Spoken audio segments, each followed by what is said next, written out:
que será o selo da besta? Seria o selo da besta o decreto dominical? O que é o decreto dominical?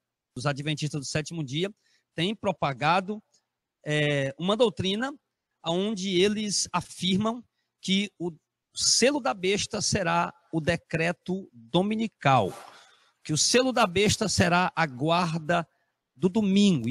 Os adventistas do sétimo dia têm dito que o selo da besta será a observância de um falso dia de guarda, que não está de acordo com a lei. É isso que os adventistas dizem. A teologia adventista do sétimo dia diz isso, que o selo da besta será a observância de um falso dia de guarda que não está de acordo com a lei de Deus.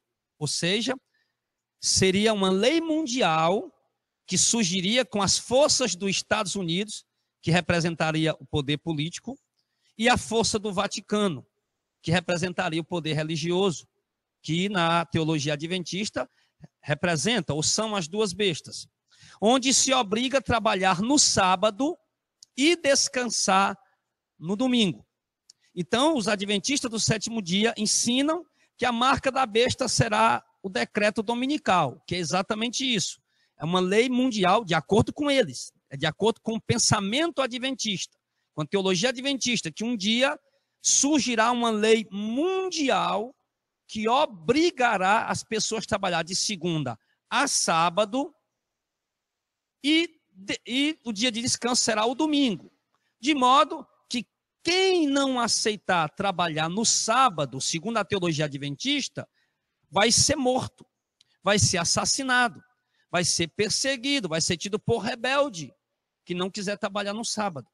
Então, o trabalhar no sábado vai ser obrigatório e o descansar no domingo vai ser obrigatório, de acordo com a teologia adventista. E quem trabalhar no domingo vai ser morto, porque o dia de domingo é o dia de descanso, de acordo com a teologia adventista. Eles dizem que o decreto dominical vai falar isso. O decreto dominical vai falar que quem trabalhar no domingo deve ser morto. E quem não quiser trabalhar no sábado deve ser morto. Isso é a lei do decreto dominical, de acordo com os adventistas do sétimo dia, que eles dizem que será obrigatório trabalhar no sábado. Por isso, o trabalhar no sábado e guardar o domingo será o selo da besta. E quando essa lei for imposta, quando essa lei for estabelecida no mundo, aí então, quem guarda o domingo vai ter o selo da besta. De acordo até com a Ellen Golden White, no livro O Grande Conflito, na página 449, que diz que quando for dado o decreto dominical e todos tiverem a oportunidade de saber como se adora a Deus e não se adora, aí sim, quem rebeldemente transgredir terá esse sinal da besta. Então preste bem atenção.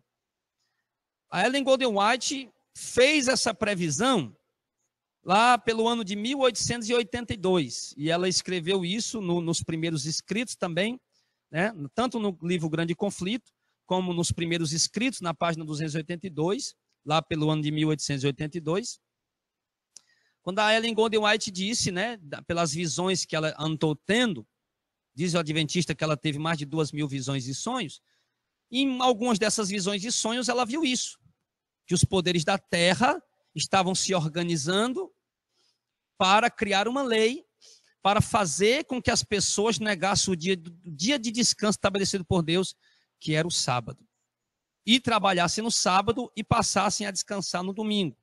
E isso seria o selo da besta. E essa lei seria conhecida como o decreto dominical.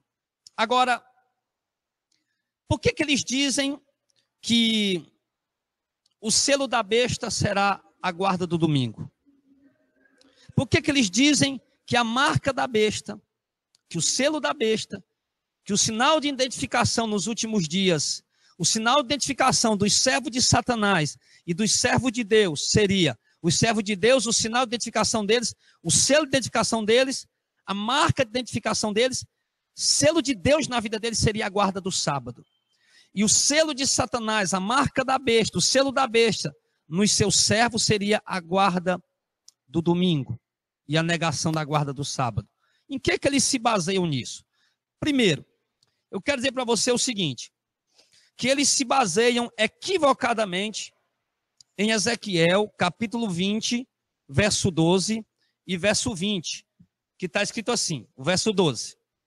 E também lhes dei os meus sábados para que observassem de sinal entre mim e eles, para que soubessem que eu sou o Senhor que os santifica. Verso 20. Santificai os meus sábados e servirão de sinal entre mim e vós, para que saibais que eu sou o Senhor, vosso Deus.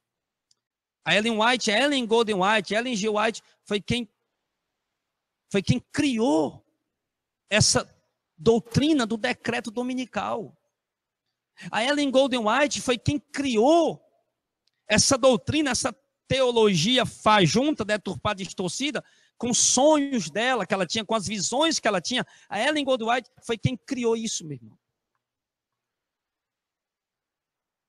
Ela era tão zelosa, deu trabalho para crer no sábado, mas quando começou a crer no sábado, meu irmão, pronto, ela queria agora que todo mundo tinha que crer que guardar o sábado.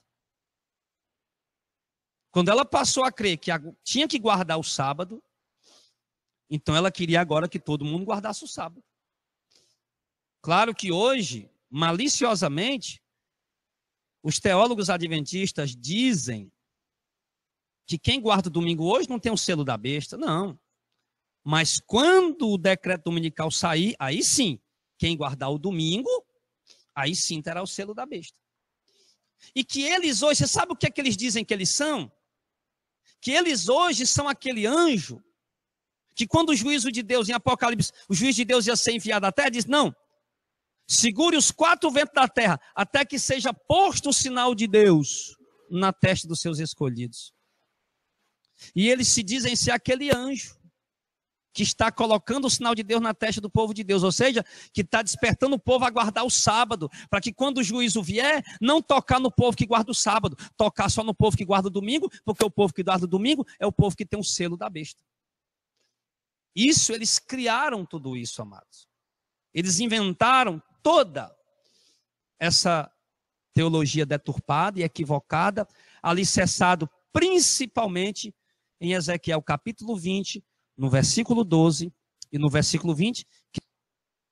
E isso é uma teologia diabólica criada por mentes que não conhecem a Deus e não temem o santo nome do Senhor.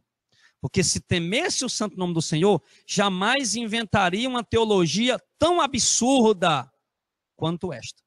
É mais um malabarismo dos adventistas para dar sustentação aos escritos da Ellen Golden White, que é a principal profetisa dele. E é a principal doutrina deles. Eles se sentem, se acham, né? A igreja remanescente dos últimos dias, que vai colocar o selo de Deus nas outras igrejas, que é a guarda do sábado. Só para você ter ideia, o sábado ele é idolatrado dentro do adventismo. Você sabe o que é que, deixando aqui de lado um pouco o decreto dominical, que a gente já parou aqui, mas só falando um pouco aqui. Você sabe o que é que os adventistas ensinam no púlpito das suas igrejas para os irmãos lá? Irmão, se você está vindo do seu trabalho, dentro do ônibus, deu 6 horas, você está sujo diante de Deus, é isso que eles dizem. Você está sujo diante de Deus, porque você ainda estava vindo do trabalho dentro do ônibus.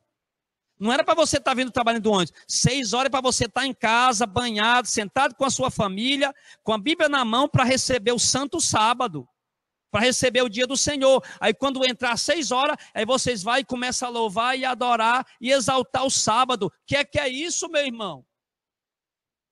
Nós temos que exaltar o sábado, isso é idolatria. Isso é que teólogos adventistas dizem em cima dos seus púlpitos. É assim que nós temos que receber o santo dia do Senhor. É assim que nós temos que receber o sábado. É com hinos, é com louvores, é orando, meu irmão, isso é idolatria. Terminamos com o programa de hoje, a nossa breve catequese de 4 ou 5 programas que dedicamos a provar no Novo Testamento que a igreja primitiva, a igreja apostólica, já celebrava o santo sacrifício da missa, o dia mais importante, o dia santo para os cristãos. Não era o sábado, mas o primeiro dia da semana. Hoje, vamos citar o texto clássico, a única vez na Bíblia, portanto, no Novo Testamento, também no Novo Testamento, que a palavra domingo aparece. A palavra domingo vem do latim dies dominica. Dies é dia, dominica do Senhor. Ou dies domini, dia do Senhor. Ou, em grego, kyriake remera. Esse texto aparece em Apocalipse, capítulo 1, de 10 a 11. São João está fugido da diocese de Éfeso, onde ele foi bispo até o fim de sua vida, está na ilha de Patmos, atual Grécia, diante da perseguição que o imperador Domiciano moveu contra os cristãos. Vejamos o dia que Deus escolheu para revelar a São João, apóstolo e evangelista, tudo aquilo que ele escreveu no último livro da Bíblia. Vamos ao texto. Num domingo, fui arrebatado em êxtase e ouvi por trás de mim voz forte como de trombeta, que dizia: o que vês, escreve-o no livro e manda-o às 7 igrejas, a Éfeso, a Esmirna, a Pérgamo, a Tiatira, a Sardes, a Filadélfia e a Laodiceia. Aqui nós estamos diante de um apóstolo. O sábado nunca foi chamado pelos apóstolos de dia do Senhor, mas o primeiro dia da semana sim. Porque é o dia da ressurreição de Cristo. Porque nesse primeiro dia os apóstolos compreenderam que nós estamos diante, que aconteceu a realidade mais espantosa, bela, importante, o ápice da história da salvação, o evento salvífico por excelência, que Deus Todo-Poderoso não quis que acontecesse no 7º dia. Toda a questão que se coloca entre o sábado e o domingo é o que aconteceu naquele dia e o que aconteceu naquele outro. O evento mais importante para o cristão é a ressurreição de Cristo, que aconteceu no primeiro dia da semana. Não existe coincidência na Bíblia. Se o Senhor escolheu o dia da sua ressurreição para manifestar ao apóstolo João, ao evangelista João, na ilha de Patmos, todos esses eventos que ele viu em êxtase e que ele colocou por escrito e que redundaram no livro do Apocalipse, é porque o Senhor considerou que era para ressaltar, que era para colocar no devido lugar, de forma intangível, de forma incomparável, a importância única, suprema, dentre todos os dias da semana, do primeiro, e não do 7º. Terminamos assim a nossa catequese sobre o fundamento bíblico neotestamentário do Novo Testamento, várias passagens que comprovam a igreja primitiva, a igreja apostólica, santificando não o 7º dia, sábado, mas o primeiro dia da semana, domingo. A igreja tem no seu calendário litúrgico muitas festas, muitas solenidades, mas nenhuma se compara ao domingo.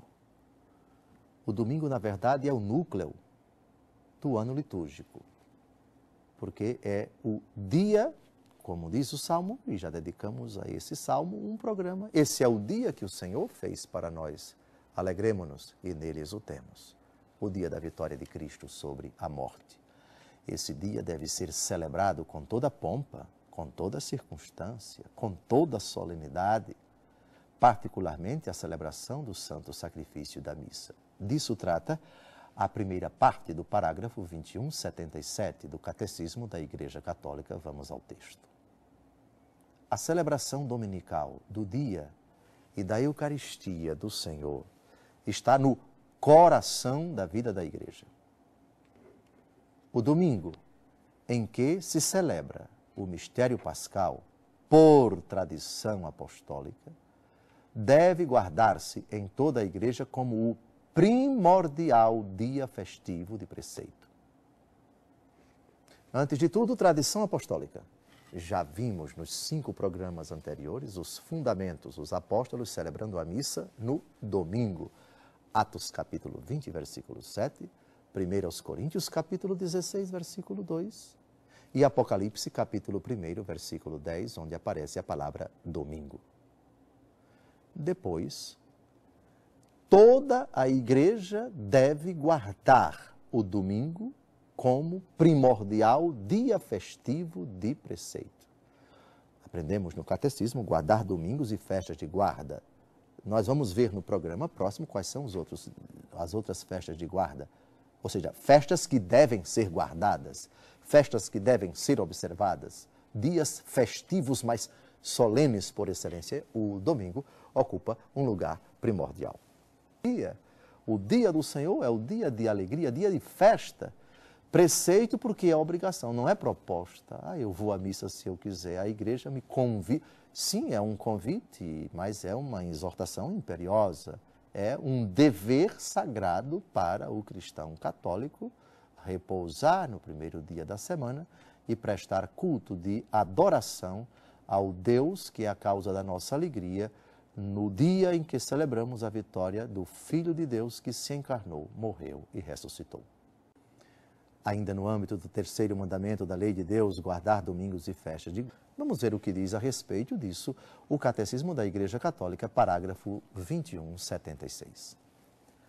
A celebração do domingo é o cumprimento da prescrição moral naturalmente inscrita no coração do homem de prestar, aqui é Santo Tomás de Aquino, de prestar a Deus um culto exterior, visível, público e regular, sob o signo da sua bondade universal para com os homens. O culto dominical cumpre o preceito moral da antiga aliança, cujo ritmo e espírito retoma ao celebrar em cada semana o Criador e o Redentor do seu povo. Vejam que coisa bonita, 2 níveis. O primeiro, o natural. O segundo, já na revelação Antigo Testamento. A obrigação natural, ou seja, Deus colocou na natureza humana a obrigação. Caim e Abel, nesse sentido, são o exemplo mais clássico dessa obrigação natural que está sendo cumprida, de prestar ao Criador um culto exterior, portanto, não apenas dentro do coração, visível, que possa ser visto pela pessoa, por si ou por outros, público, na presença dos demais, e regular, toda semana, sob o signo do benefício universal para com os homens. O domingo cristão, a santificação do domingo cumpre isso. Portanto, explicita e canaliza, conduz tudo isso para o Pai, o Filho e o Espírito Santo, celebrando a vitória de Cristo sobre a morte. A santificação do domingo, na ótica do cumprimento de um preceito moral e de um preceito de fé da antiga aliança. Tomamos a nossa catequese sobre as obrigações que se nos impõem quando o assunto é o terceiro mandamento da lei de Deus, guardar domingos e festas de guarda. Já falamos da fundamentação bíblica do domingo, já provamos na Bíblia os apóstolos observando, santificando não mais o sábado, mas o dia do Senhor. E agora vamos responder a uma pergunta. Além do domingo, quais são as outras festas de preceito que exigem do cristão a santificação, a participação na celebração da Santa Missa, a não ser que se trate de uma causa grave que exima, que impossibilite uma grande dificuldade que impeça o cristão de guardar essas festas de preceito. Quais são as outras festas de preceito, além do domingo? Responde o cânon 1246 do Código de Direito Canônico, citado na segunda parte do parágrafo 2177 do Catecismo da Igreja Católica. Vamos ao texto. Do mesmo modo, devem guardar-se os dias do Natal de Nosso Senhor Jesus Cristo, Epifania, Ascensão e Santíssimo Corpo e Sangue de Cristo, Santa Maria, Mãe de Deus, Sua Imaculada Conceição e Assunção, São José e os apóstolos São Pedro e São Paulo, e finalmente o de todos os santos. Nesses dias, as obrigações do cristão são as mesmas para o dia do domingo, dia de repouso e dia em que os católicos estão obrigados a participar da Santa Missa. Mas por que essas solenidades? Cada uma tem sua relevância, cada uma tem sua importância no mistério de Cristo. Elas, na verdade, realçam, cada uma à sua maneira, o mistério central da nossa fé: a Trindade, a encarnação, nascimento, paixão, morte e ressurreição de nosso Senhor Jesus Cristo.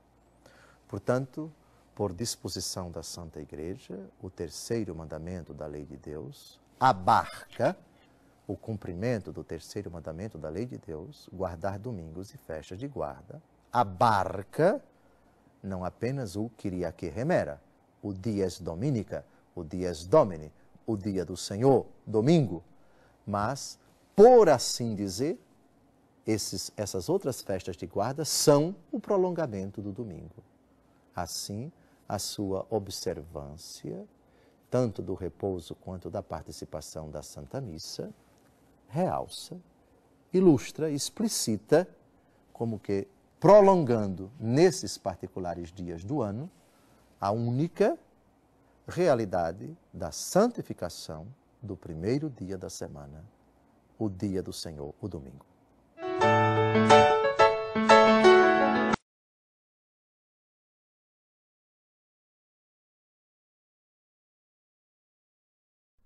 O Grande Conflito, capítulo 25.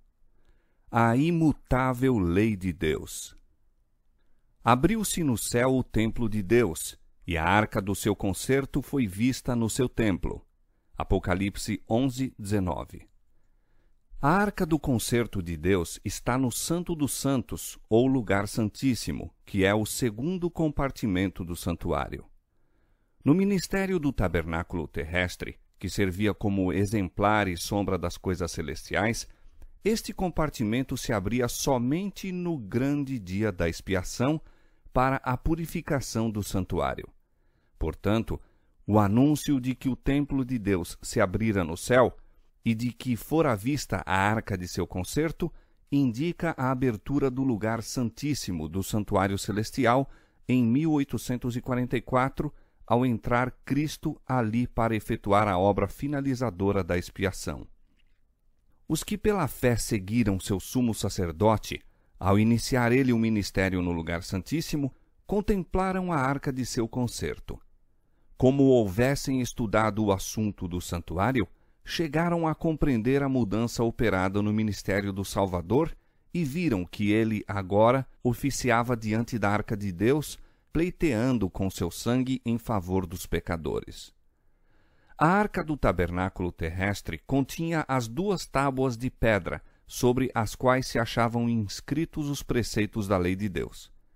A arca era mero receptáculo das tábuas da lei, e a presença desses preceitos divinos é que lhe dava valor e santidade.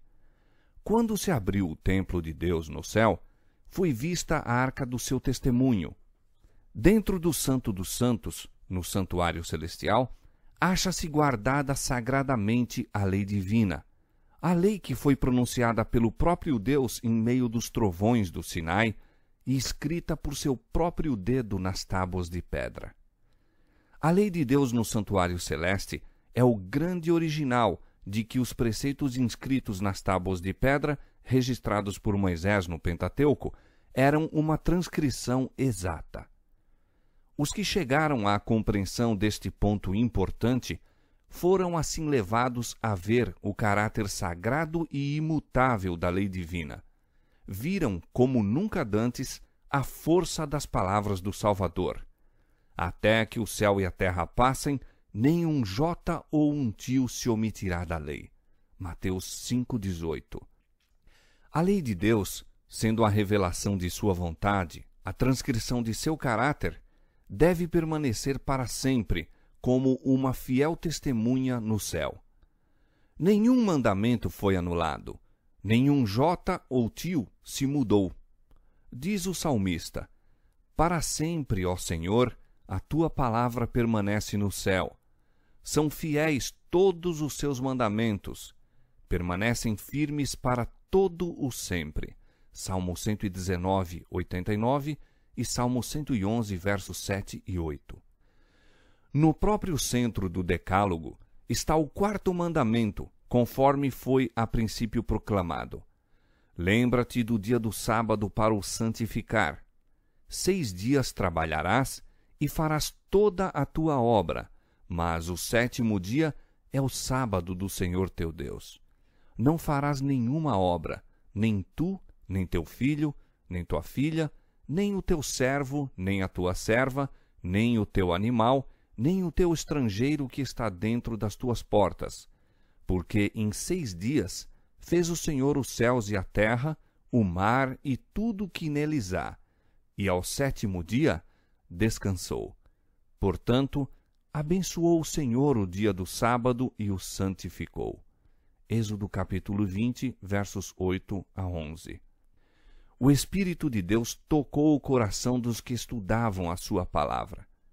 Impressionava-os a convicção de que haviam ignorantemente transgredido este preceito, deixando de tomar em consideração o dia de repouso do Criador. Começaram a examinar as razões para a observância do primeiro dia da semana em lugar do dia que Deus havia santificado. Não puderam achar nas Escrituras prova alguma de que o quarto mandamento tivesse sido abolido ou de que o sábado fora mudado. A bênção que a princípio aureolava o 7º dia nunca fora removida. Sinceramente tinham estado a procurar conhecer e fazer a vontade de Deus. Agora, como se vissem transgressores de sua lei, encheu-se-lhes o coração de tristeza e manifestaram lealdade para com Deus, santificando o seu sábado. Muitos e tenazes foram os esforços feitos para subverter-lhes a fé.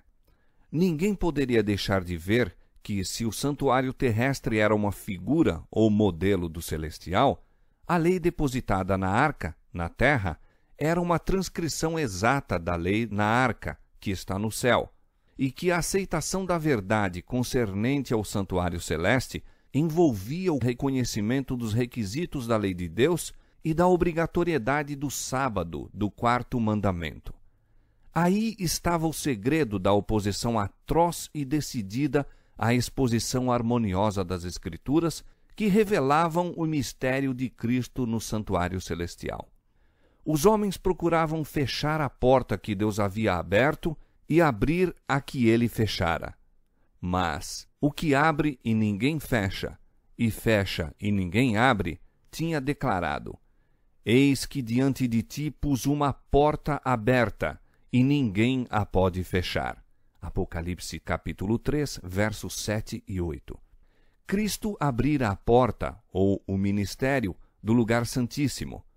Resplandecia a luz por aquela porta aberta do santuário celestial, e demonstrou-se estar o quarto mandamento incluído na lei que ali se acha encerrada. O que Deus estabeleceu, ninguém pode derribar. Os que aceitaram a luz relativa à mediação de Cristo e à perpetuidade da lei de Deus, acharam que estas eram as verdades apresentadas no capítulo 14 de Apocalipse. As mensagens deste capítulo constituem uma tríplice advertência que deve preparar os habitantes da terra para a segunda vinda do Senhor. O anúncio, vinda é a hora do seu juízo, aponta para a obra finalizadora do ministério de Cristo para a salvação dos homens. Anuncia uma verdade que deve ser proclamada até que cesse a intercessão do Salvador e ele volte à terra para receber o seu povo. A obra do juízo, que começou em 1844, deve continuar até que os casos de todos estejam decididos, tanto dos vivos como dos mortos. Disso se conclui que ela se estenderá até ao final do tempo de graça para a humanidade. A fim de que os homens possam preparar-se para estar em pé no juízo, a mensagem lhes ordena temer a Deus e dar-lhe glória, e adorar aquele que fez o céu, a terra e o mar e as fontes das águas. O resultado da aceitação destas mensagens é dado nestas palavras: aqui estão os que guardam os mandamentos de Deus e a fé de Jesus. A fim de se prepararem para o juízo, é necessário que os homens guardem a lei de Deus.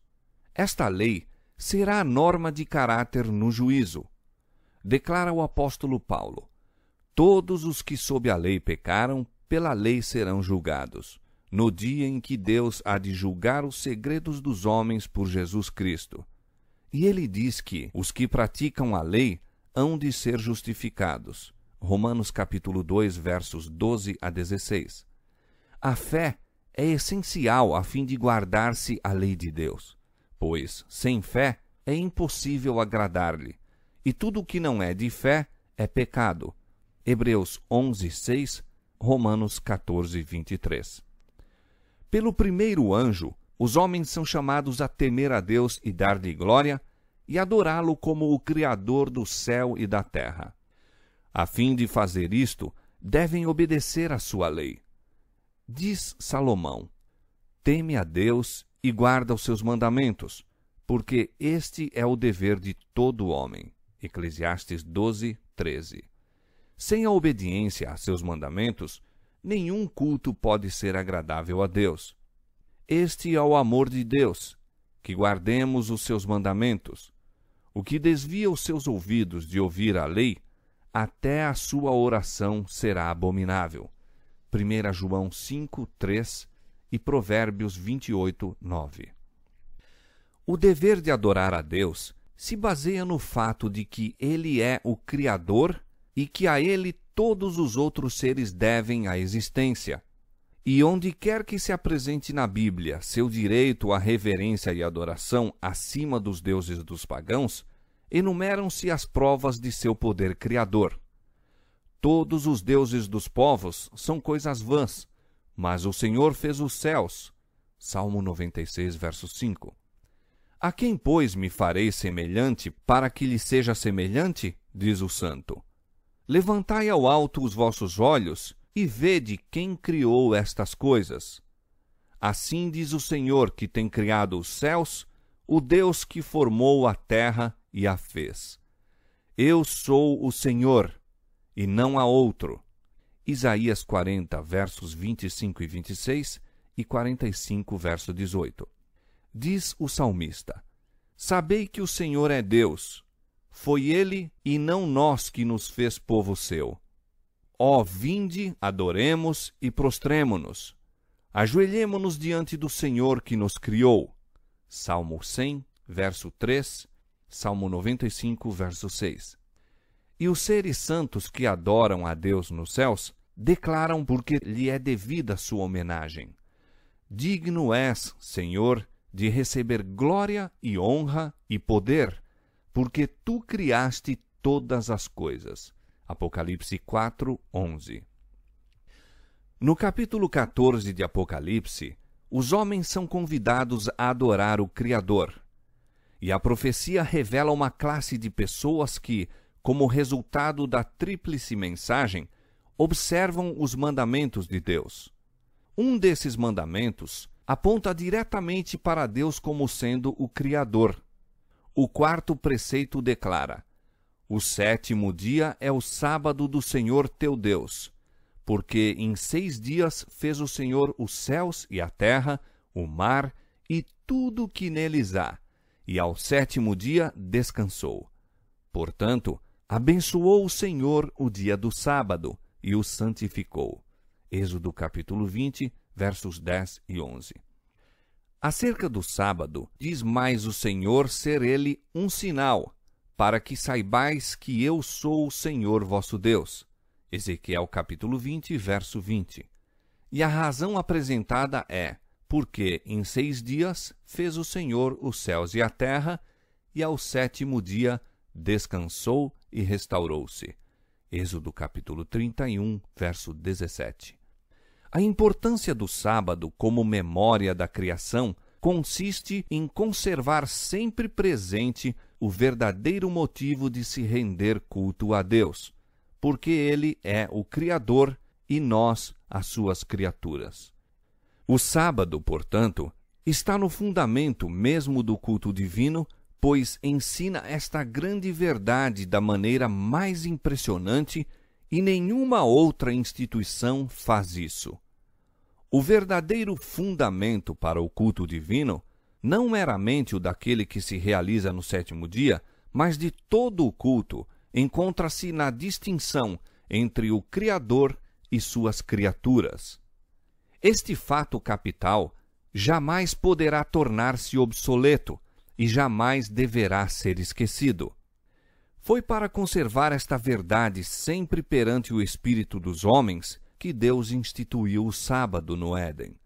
E enquanto o fato de que Ele é nosso Criador continuar a ser razão por que o devamos adorar, permanecerá o sábado como sinal e memória disto.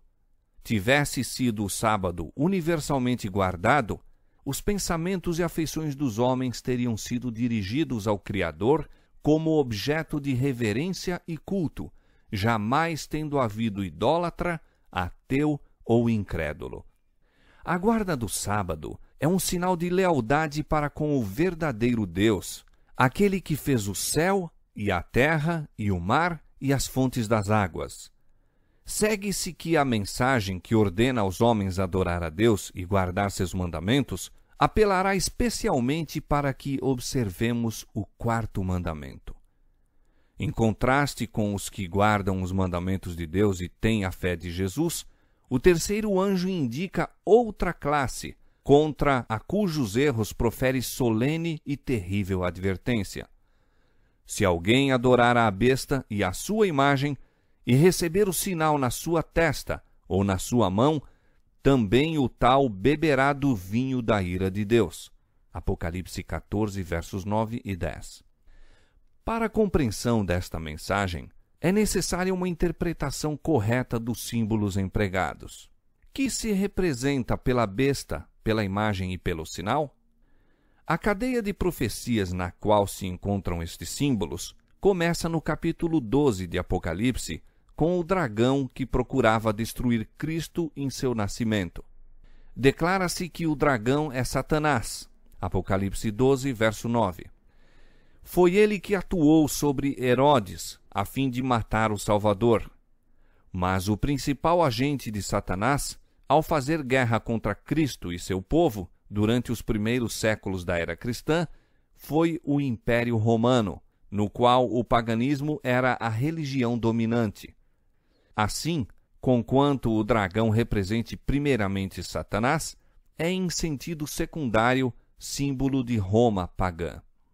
No capítulo 13, nos versos 1 a 10, descreve-se a besta semelhante ao leopardo, a qual o dragão deu o seu poder, o seu trono e grande poderio. Este símbolo, como a maioria dos protestantes tem crido, representa o papado, que se sucedeu no poder, trono e poderio, uma vez mantidos pelo antigo Império Romano. Declara-se quanto à besta semelhante ao leopardo. Foi-lhe dada uma boca para proferir grandes coisas e blasfêmias, e abriu a sua boca em blasfêmias contra Deus para blasfemar do seu nome e do seu tabernáculo e dos que habitam no céu. E foi-lhe permitido fazer guerra aos santos e vencê-los. E deu-se-lhe poder sobre toda a tribo e língua e nação. Esta profecia, que é quase idêntica à descrição da ponta pequena de Daniel capítulo 7, refere-se inquestionavelmente ao papado. Deu-se-lhe poder para continuar por 42 meses. E diz o profeta: vi uma de suas cabeças como ferida de morte. E mais, se alguém leva em cativeiro irá. Se alguém matar a espada, necessário é que a espada seja morto.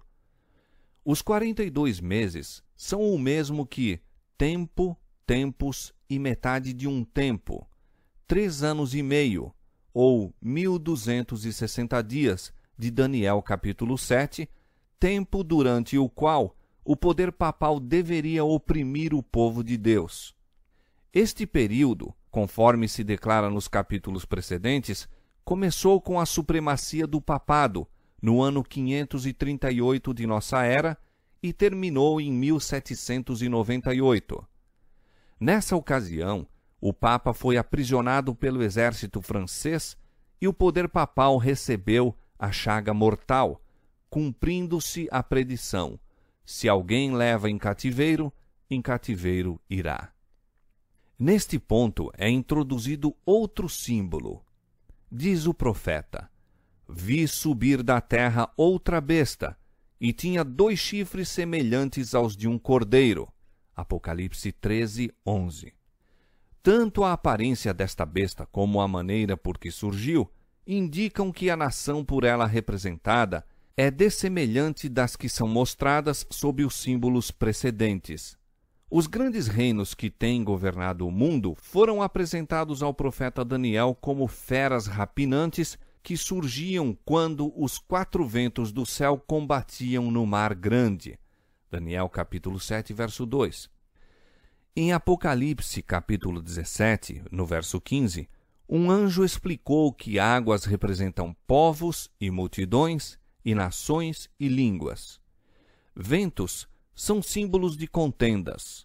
Os 4 ventos do céu a combaterem no mar grande representam as terríveis cenas de conquista e revolução pelas quais os reinos têm atingido o poder. Mas a besta de cornos semelhantes aos do cordeiro foi vista a subir da terra. Em vez de subverter outras potências para estabelecer-se, a nação assim representada deve surgir em território anteriormente desocupado, crescendo gradual e pacificamente. Não poderia, pois, surgir entre as nacionalidades populosas e agitadas do velho mundo, esse mar turbulento de povos e multidões e nações e línguas. Deve ser procurada no Ocidente. Que nação do Novo Mundo se achava em 1798 ascendendo ao poder, apresentando indícios de força e grandeza e atraindo a atenção do mundo? A aplicação do símbolo não admite dúvidas. Uma nação, e apenas uma, satisfaz as especificações desta profecia. Esta aponta insofismavelmente para os Estados Unidos da América do Norte. Reiteradas vezes, ao descreverem a origem e o crescimento desta nação, oradores e escritores têm emitido inconscientemente o mesmo pensamento e quase que empregado as mesmas palavras do escritor sagrado. A besta foi vista a subir da terra. E segundo os tradutores, a palavra aqui traduzida subir significa literalmente crescer ou brotar como uma planta. E, como vimos, a nação deveria surgir em território previamente desocupado.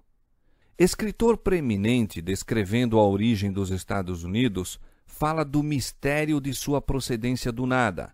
Diz: semelhando à semente silenciosa, desenvolvemo-nos em império. Um jornal europeu, em 1850, referiu-se aos Estados Unidos como um império maravilhoso que estava emergindo e no silêncio da terra aumentando diariamente seu poder e orgulho. Eduardo Everett, em discurso sobre os peregrinos fundadores desta nação, disse: procuraram um local afastado, inofensivo por sua obscuridade e seguro pela distância, onde a pequenina igreja de Leiden pudesse gozar de liberdade de consciência? Eis as imensas regiões sobre as quais, em conquista pacífica, implantaram os estandartes da cruz. E tinha 2 chifres semelhantes aos de um cordeiro. Os cornos semelhantes aos do cordeiro indicam juventude, inocência e brandura, o que apropriadamente representa o caráter dos Estados Unidos quando apresentados ao profeta como estando a subir, em 1798. Entre os exilados cristãos que primeiro fugiram para a América e buscaram asilo contra a opressão real e a intolerância dos sacerdotes, muitos havia que se decidiram a estabelecer um governo sobre o amplo fundamento da liberdade civil e religiosa. Suas ideias tiveram guarida na Declaração da Independência, que estabeleceu a grande verdade de que todos os homens são criados iguais e dotados de inalienável direito à vida, liberdade e procura de felicidade. E a Constituição garante ao povo o direito de governar-se a si próprio, estipulando que os representantes eleitos pelo voto do povo façam e administrem as leis. Foi também conhecida a liberdade de fé religiosa, sendo permitido a todo homem adorar a Deus segundo os ditames de sua consciência. Republicanismo e protestantismo tornaram-se os princípios fundamentais da nação. Estes princípios são o segredo de seu poder e prosperidade. Os oprimidos e conculcados de toda a cristandade têm se volvido para esta terra com interesse e esperança. Milhões têm aportado às suas praias e os Estados Unidos alcançaram lugar entre as mais poderosas nações da terra.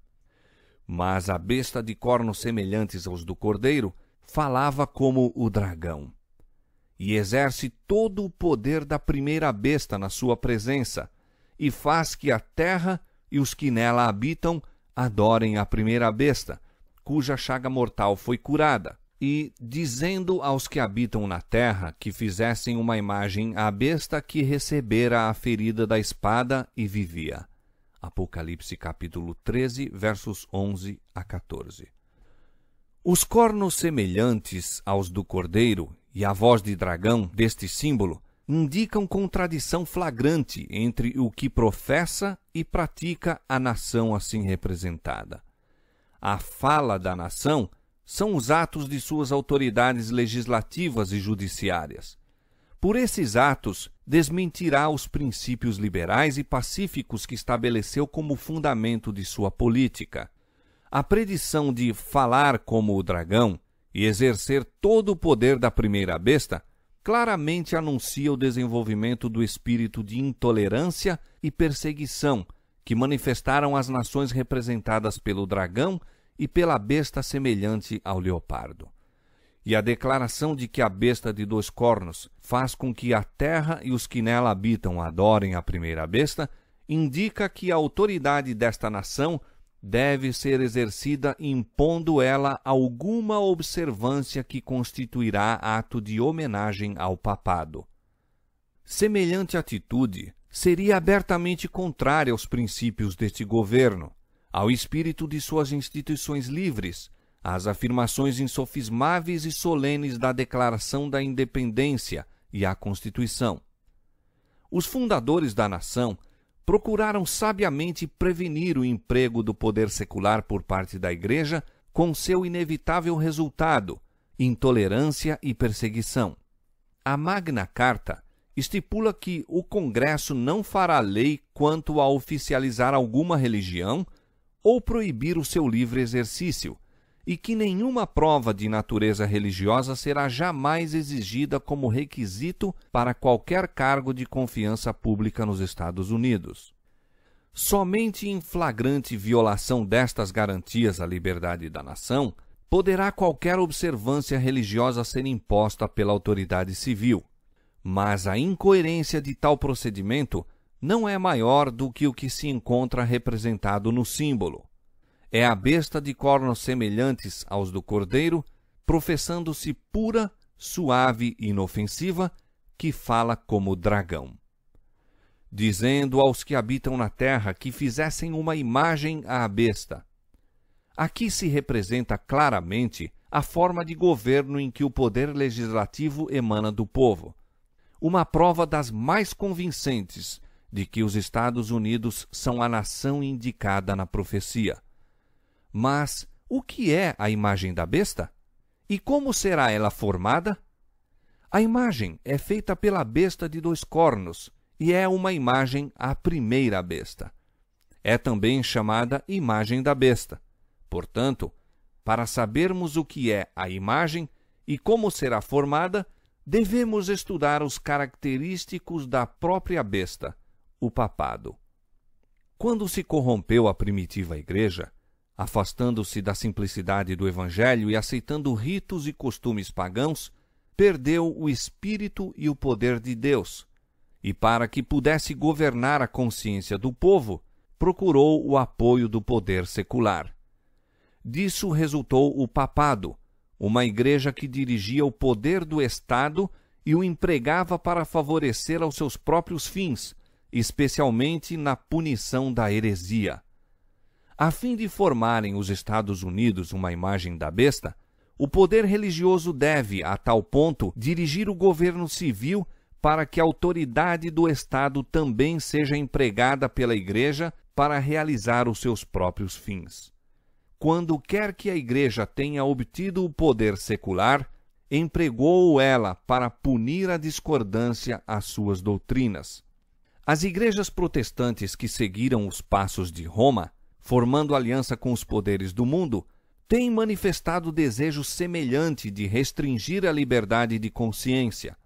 Dá-se um exemplo disto na prolongada perseguição aos dissidentes feita pela Igreja Anglicana. Durante os séculos XVI e XVII, milhares de ministros não conformistas foram obrigados a deixar as igrejas e muitos, tanto pastores como povo em geral, foram submetidos a multa, prisão, tortura e martírio.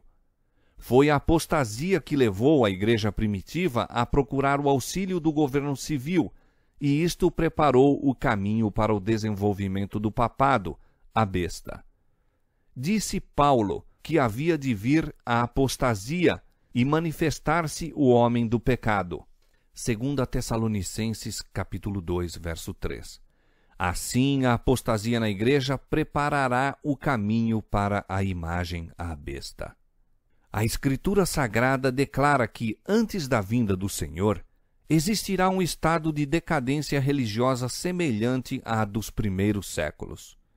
Nos últimos dias, sobrevirão tempos trabalhosos, porque haverá homens amantes de si mesmos, avarentos, presunçosos, soberbos, blasfemos, desobedientes a pais e mães, ingratos, profanos, sem afeto natural, irreconciliáveis, caluniadores, incontinentes, cruéis, sem amor para com os bons, traidores, obstinados, orgulhosos, mais amigos dos deleites do que amigos de Deus, tendo aparência de piedade, mas negando a eficácia dela. 2 Timóteo, capítulo 3, versos 1 a 5. Mas o Espírito expressamente diz que nos últimos tempos apostatarão alguns da fé, dando ouvidos a espíritos enganadores e a doutrinas de demônios. 1 Timóteo, capítulo 4, verso 1. Satanás operará com todo o poder e sinais e prodígios de mentira, e com todo o engano da injustiça. E todos os que não receberam o amor da verdade para se salvarem, serão abandonados à mercê da operação do erro, para que creiam a mentira. 2 Tessalonicenses capítulo 2, versos 9 a 11. Quando for atingido tal estado de impiedade, ver-se-ão os mesmos resultados que nos primeiros séculos. A vasta diversidade de crenças nas igrejas protestantes é por muitos considerada como prova decisiva de que jamais se poderá fazer esforço algum para se conseguir uma uniformidade obrigatória. Há anos, porém, que nas igrejas protestantes se vem manifestando poderoso e crescente sentimento em favor de uma união baseada em pontos comuns de doutrinas. Para conseguir tal união, deve-se necessariamente evitar toda discussão de assuntos em que não estejam todos de acordo, independentemente de sua importância do ponto de vista bíblico. Carlos Beecher, em sermão pronunciado em 1846, declarou que o ministério das denominações evangélicas protestantes não somente é formado sob terrível pressão do mero temor humano, mas também vive, move-se e respira num meio totalmente corrupto e que cada instante apela para todo o elemento mais vil de sua natureza, a fim de ocultar a verdade e curvar os joelhos ao poder da apostasia. Não foi desta maneira que as coisas se passaram com Roma? Não estamos nós desandando pelo mesmo caminho? E que vemos precisamente diante de nós? Outro concílio geral, uma convenção mundial, aliança evangélica e credo universal. Quando, pois, se conseguir isto nos esforços para se obter completa uniformidade, apenas um passo haverá para que se recorra à força. Quando as principais igrejas dos Estados Unidos, ligando-se em pontos de doutrinas que lhes são comuns, influenciarem o Estado para que imponha seus decretos e lhes apoie as instituições, a América protestante terá então formado uma imagem da hierarquia romana, e a inflição de penas civis aos dissidentes será o resultado inevitável.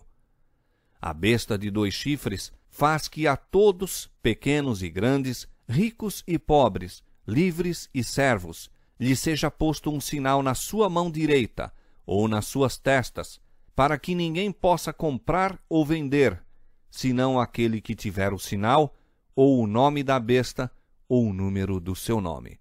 Apocalipse capítulo 13, versos 16 e 17. A advertência do terceiro anjo é: se alguém adorar a besta e a sua imagem, e receber o sinal na sua testa ou na sua mão, também o tal beberá do vinho da ira de Deus. A besta, mencionada nesta mensagem, cuja adoração é imposta pela besta de 2 cornos, é a primeira, ou a besta semelhante ao leopardo do capítulo 13 do Apocalipse, o papado. A imagem da besta representa a forma de protestantismo apóstata que se desenvolverá quando as igrejas protestantes buscarem o auxílio do poder civil para a imposição de seus dogmas. Resta definir ainda o sinal da besta. Depois da advertência contra o culto à besta e sua imagem, declara a profecia: aqui estão os que guardam os mandamentos de Deus e a fé de Jesus. Visto os que guardam os mandamentos de Deus serem assim colocados em contraste com os que adoram a besta e sua imagem e recebem o seu sinal, é claro que a guarda da lei de Deus, por um lado, e sua violação, por outro, deverão assinalar a distinção entre os adoradores de Deus e os da besta. O característico especial da besta, e portanto de sua imagem, é a violação dos mandamentos de Deus. Diz Daniel a respeito da ponta pequena, o papado: cuidará em mudar os tempos e a lei. Daniel 7, 25. E Paulo intitulou o mesmo poder, o homem do pecado, que deveria exaltar-se acima de Deus. Uma profecia é o complemento da outra. Unicamente mudando a lei de Deus, poderia o papado exaltar-se acima de Deus. Quem quer que conscientemente guarde a lei assim modificada, estará a prestar suprema honra ao poder pelo qual se efetuou a mudança. Tal ato de obediência às leis papais seria um sinal de vassalagem ao Papa em lugar de Deus. O papado tentou mudar a lei de Deus. O segundo mandamento, que proíbe o culto às imagens, foi omitido da lei, e o quarto mandamento foi mudado de modo a autorizar a observância do primeiro dia em vez do 7º, como sábado. Mas os romanistas aduzem como razão para omitir o segundo mandamento ser ele desnecessário, achando-se incluído no primeiro, e que estão a dar à lei exatamente como era o desígnio de Deus, fosse ela compreendida. Essa não pode ser a mudança predita pelo profeta. É apresentada uma mudança intencional com deliberação. Cuidará em mudar os tempos e a lei. A mudança no quarto mandamento cumpre exatamente a profecia. Para isto, a única autoridade alegada é a da Igreja. Aqui o poder papal se coloca abertamente acima de Deus. Enquanto os adoradores de Deus se distinguirão especialmente pelo respeito ao quarto mandamento, dado o fato de ser este o sinal de seu poder criador e testemunha de seu direito à reverência e homenagem do homem, os adoradores da besta salientar-se-ão por seus esforços para derribar o monumento do Criador e exaltar a instituição de Roma. Foi por sua atitude a favor do domingo que o papado começou a ostentar arrogantes pretensões. Seu primeiro recurso ao poder do Estado foi para impor a observância do domingo como o dia do Senhor. A Escritura Sagrada, porém, indica o 7º dia e não o primeiro como o dia do Senhor. Disse Cristo: "O Filho do Homem é Senhor até do sábado." O 4º mandamento declara: "O 7º dia é o sábado do Senhor." E pelo profeta Isaías o Senhor lhe chama "Meu santo dia." Marcos 2:28, Isaías 58:13. A alegação tantas vezes feita de que Cristo mudou o sábado é refutada por suas próprias palavras. Em seu sermão no monte, disse ele: "Não cuideis que vim destruir a lei ou os profetas. Não vim abrogar, mas cumprir. Porque em verdade vos digo que até que o céu e a terra se passem, nem um jota ou um tio se omitirá da lei, sem que tudo seja cumprido. Qualquer, pois, que violar um destes mais pequenos mandamentos, e assim ensinar aos homens, será chamado o menor no reino dos céus. Aquele, porém, que os cumprir e ensinar, será chamado grande no reino dos céus." Mateus capítulo 5, versos 17 a 19. É fato geralmente admitido por protestantes que as Escrituras não autorizam em nenhuma parte a mudança do sábado. Isto se acha plenamente declarado nas publicações editadas pela Sociedade Americana de Tratados e pela União Americana das Escolas Dominicais. Uma dessas obras reconhece o completo silêncio do Novo Testamento no que respeita a um mandamento explícito para o domingo ou a regras definidas para sua observância. Outra diz: até ao tempo da morte de Cristo, nenhuma mudança havia sido feita no dia, e, pelo que se depreende do relato sagrado, eles, os apóstolos, não deram nenhum mandamento explícito ordenando o abono de repouso do 7º dia e sua observância no primeiro dia da semana. Os católicos romanos reconhecem que a mudança do sábado foi feita pela sua igreja e declaram que os protestantes, observando o domingo, estão reconhecendo o poder desta. No Catecismo Católico da Religião Cristã, em resposta a uma pergunta sobre o dia a ser observado em obediência ao 4º mandamento, faz-se esta declaração: enquanto vigorou a antiga lei, o sábado era o dia santificado, mas a Igreja, instruída por Jesus Cristo e dirigida pelo Espírito de Deus, substituiu o sábado pelo domingo. Assim, santificamos agora o primeiro dia e não o 7º. Domingo quer dizer, e agora é, dia do Senhor. Como sinal da autoridade da Igreja Católica, os escritos romanistas citam o próprio ato da mudança do sábado para o domingo que os protestantes admitem, porque, guardando o domingo, reconhecem o poder da Igreja para ordenar dias santos e impor sua observância sob pena de incorrer em pecado. Que é, pois, a mudança do sábado, senão o sinal da autoridade da Igreja de Roma ou o sinal da besta? A Igreja de Roma não renunciou às suas pretensões à supremacia. E se o mundo e as igrejas protestantes aceitam um dia de repouso de sua criação, ao mesmo tempo em que rejeitam o sábado bíblico, acatam virtualmente estas pretensões. Podem alegar a autoridade da tradição e dos pais da igreja para a mudança, mas assim fazendo, ignoram o próprio princípio que os separa de Roma, de que a Bíblia, e a Bíblia só, é a religião dos protestantes. Os romanistas podem ver que estão enganando a si mesmos, fechando voluntariamente os olhos para os fatos em relação ao caso.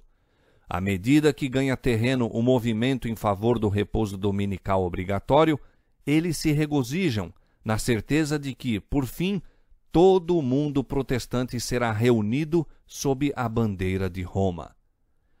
Os romanistas declaram que a observância do domingo pelos protestantes é uma homenagem que prestam, malgrado seu, à autoridade da Igreja Católica. A imposição da guarda do domingo por parte das igrejas protestantes é uma obrigatoriedade do culto ao papado, à besta.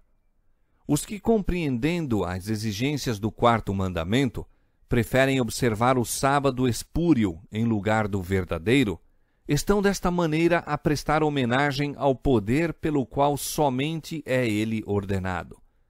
Mas, no próprio ato de impor um dever religioso por meio do poder secular, formariam as igrejas mesmas uma imagem à besta. Daí a obrigatoriedade da guarda do domingo nos Estados Unidos equivaler a impor a adoração à besta e à sua imagem. Mas os cristãos das gerações passadas observavam o domingo supondo que, em assim fazendo, estavam a guardar o sábado bíblico. E hoje existem verdadeiros cristãos em todas as igrejas, não excetuando a comunhão católica romana, que creem sinceramente ser o domingo o dia de repouso divinamente instituído. Deus aceita a sinceridade de propósito de tais pessoas e sua integridade. Quando, porém, a observância do domingo for imposta por lei, e o mundo for esclarecido relativamente à obrigação do verdadeiro sábado, quem, então, transgredir o mandamento de Deus para obedecer a um preceito que não tem maior autoridade que a de Roma, honrará desta maneira ao papado mais do que a Deus. Prestará homenagem a Roma e ao poder que impõe a instituição que Roma ordenou. Adorará a besta e a sua imagem. Ao rejeitarem os homens a instituição que Deus declarou ser o sinal de sua autoridade e honrarem em seu lugar a que Roma escolheu como sinal de sua supremacia, aceitarão, de fato, o sinal de fidelidade para com Roma, o sinal da besta. E somente depois que esta situação esteja assim plenamente exposta perante o povo, e este seja levado a optar entre os mandamentos de Deus e os dos homens, é que então aqueles que continuam a transgredir hão de receber o sinal da besta. A mais terrível ameaça que já foi dirigida aos mortais acha-se contida na mensagem do terceiro anjo. Deverá ser um terrível pecado que acarretará a ira de Deus sem mistura de misericórdia. Os homens não devem ser deixados em trevas quanto a este importante assunto. A advertência contra tal pecado deve ser dada ao mundo antes da visitação dos juízos de Deus, a fim de que todos possam saber por que esses juízos são infligidos e tenham oportunidade de escapar. A profecia declara que o primeiro anjo faria o anúncio a toda a nação e tribo e língua e povo. A advertência do terceiro anjo, que faz parte da mesma tríplice mensagem, deve ser não menos difundida. É apresentada na profecia como sendo proclamada com grande voz por um anjo voando pelo meio do céu e se imporá à atenção do mundo.